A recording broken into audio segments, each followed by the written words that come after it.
Olá! Eis-me aqui para trazer mais uma mensagem ao seu coração. E o título dessa mensagem é: E aí? Tá fazendo o quê? Estamos a todo tempo fazendo algo.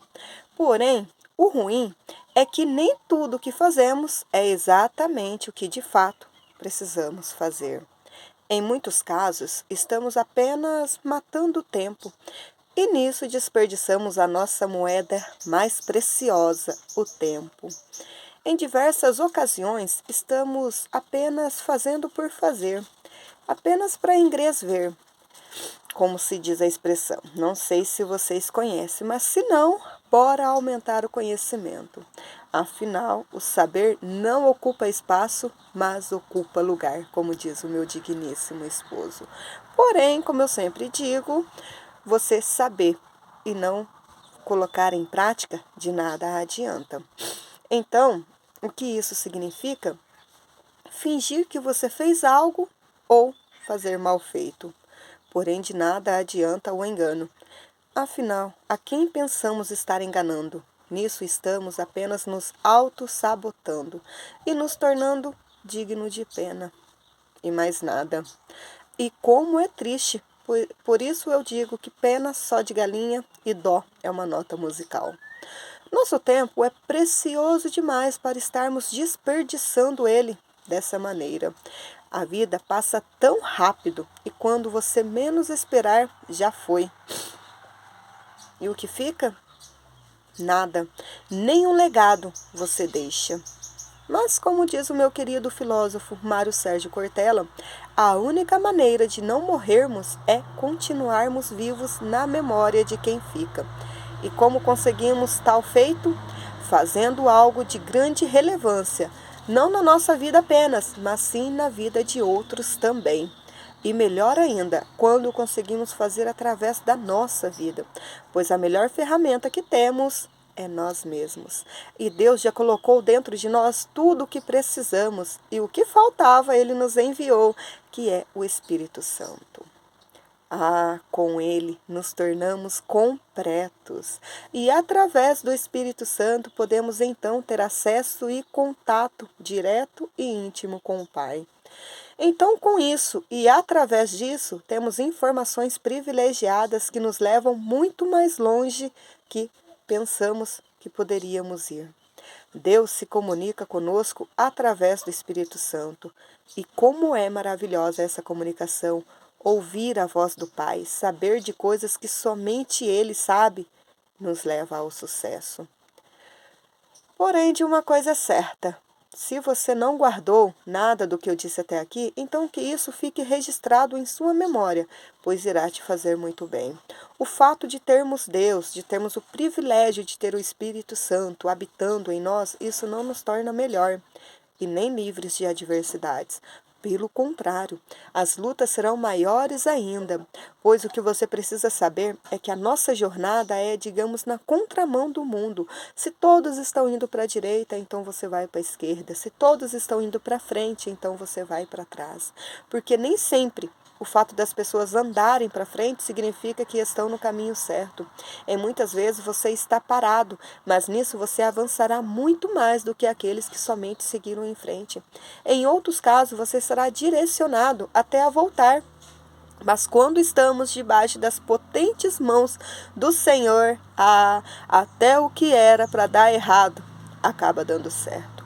Pois o Senhor é especialista em transformar o que não é em alguma coisa. Os pequenos Ele usa para confundir os grandes. Podemos ver em 1 Coríntios, capítulo 1, do verso 27 ao 29. Mas Deus escolheu as coisas loucas deste mundo para confundir as sábias.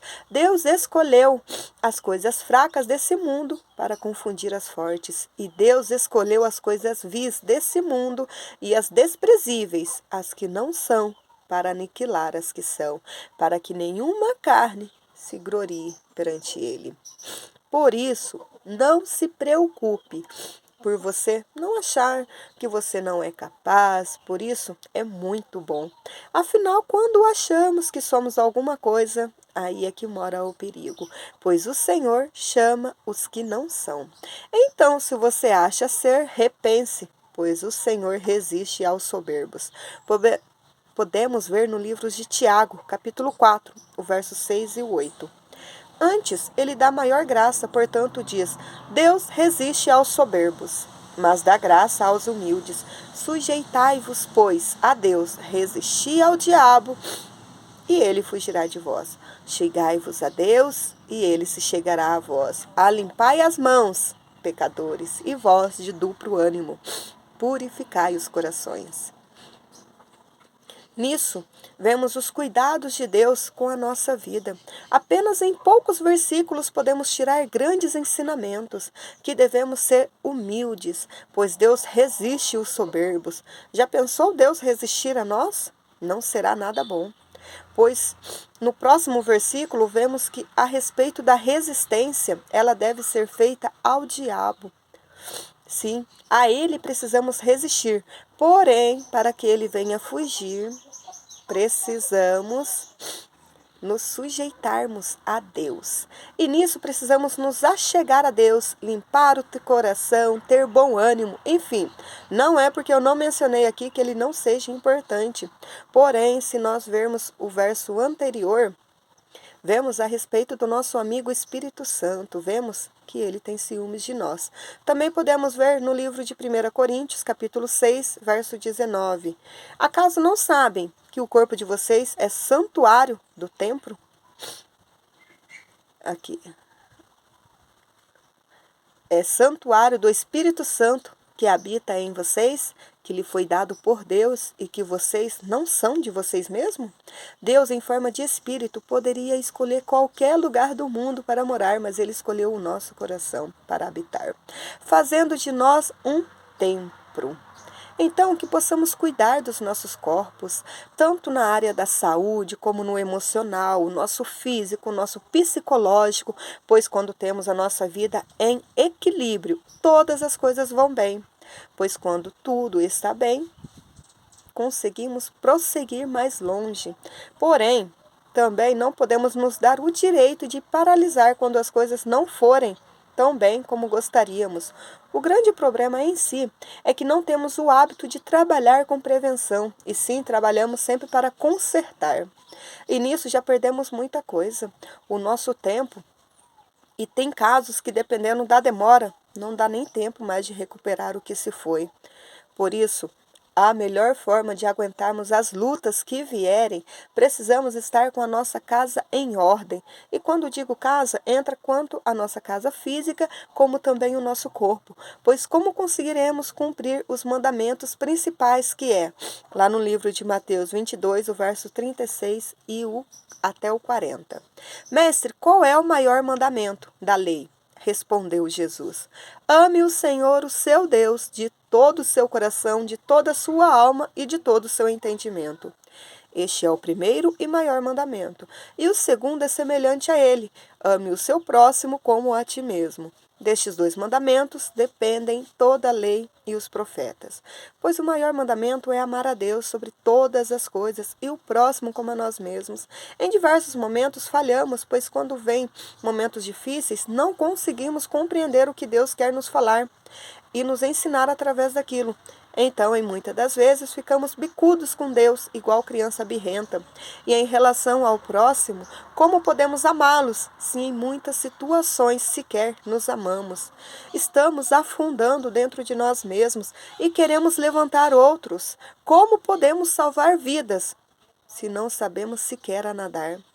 Precisamos, em primeiro lugar, cuidar de nós. E não, isso não é egocentrismo, pois quando estivermos bem, isso não significa que não iremos passar por tribulações. Sim, isso felizmente irá acontecer. Digo feliz porque, como está escrito em 2 Coríntios 12, 10, por isso, por amor de Cristo, regozijo-me nas fraquezas, nos insultos, nas necessidades, nas perseguições, nas angústias, pois quando eu sou fraco é que sou forte. Aqui vemos Paulo sentindo prazer nas tribulações, não que ele seja masoquista ou algo do tipo, mas por ele se achar digno de sofrer por Cristo. Lá em Filipenses 1, 29, podemos ver Porque a vós vos foi concedido em relação a Cristo, não somente crer nele, como também padecer por ele. Se os homens de grandes histórias passou por tantas coisas e ainda dando bom testemunho, porque nós não podemos fazer o mesmo? Pois são essas fraquezas que nos tornam forte, são os piores momentos que podemos deixar que o mundo veja que é capaz de passarmos tudo o que estamos passando, não pelo fato de sermos melhores, mas por termos Cristo habitando em nós. E é somente Ele que nos fortalece, para que então possamos e tivermos para que a gente possa passar e o que tiver que passar, pois o que é nosso ninguém toma, tanto para bem quanto para mal. Por isso a nossa parte que nos cabe, ninguém pode fazer por nós, a não ser nós mesmos. Cristo até nos fortalece, nos ajuda na nossa parte. É somente nós que temos que fazer. Nem Deus pode fazer por nós. Que venhamos cuidar do barco, pois por mais altas que estejam as ondas, elas jamais irão afundar um barco cujo Cristo está. Faça a sua parte, cuide-se, ame-se, priorize as coisas importantes e mesmo que nos piores momentos Cristo possa até estar dormindo, mas o seu barco não irá naufragar em meio à grande adversidade, pois o barco só afunda se a água entrar no barco. Então não importa como estejam as ondas, o mar pode até não estar para peixe, mas se dentro de você estiver o Espírito Santo, então não terá lugar para mais nada. Então você verá que Deus é tudo o que você precisa. Então, quando por fim te perguntarem, e aí, tá fazendo o quê? Então você dirá, o que ninguém pode fazer por mim. Bom dia!